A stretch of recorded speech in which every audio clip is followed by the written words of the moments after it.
Hello, I'm Rachel from Douentza Garden in Ireland, and today I want to share with you how to plant beautiful tulips in the ground and in pots for a gorgeous spring display.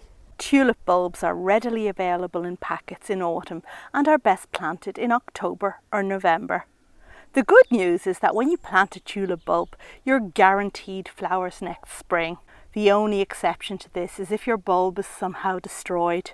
It could rot because it's planted in a boggy area, or it could be eaten. Grow tulips in fertile, well-drained soil in an open, sunny position. When planting in the garden, arrange your bulbs in groups of 3, 5 or 7. Odd numbers give a more naturalistic effect. Dig a hole 3 times the height of your tulip. Place the bulb with its base downwards and the pointy side up and refill with soil. Space bulbs at least twice their width apart.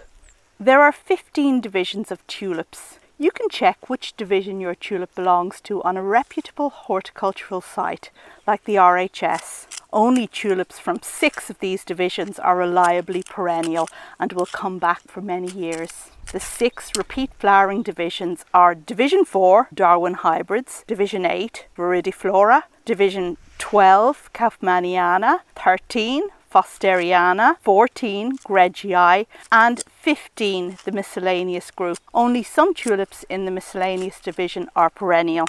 Tulips from the Darwin hybrids and viridiflora divisions need to be planted deeper than others at 1 foot or 30 centimetres deep. To plant tulips in pots, which can then be transferred to the garden next year after flowering, make a mix of 3 parts potting compost to 1 part horticultural grit. Put your mix at the base of the pot. Fill it to about 3 times the height of your bulb. Place your tulip bulbs on the mix, leaving a finger's width between them. Place compost over your tulips to 3 times the height of your bulb, but leave at least 1 inch between the top of the compost and the rim of the pot to allow watering. Water well and place in a sheltered outdoor spot for flowering. Happy growing!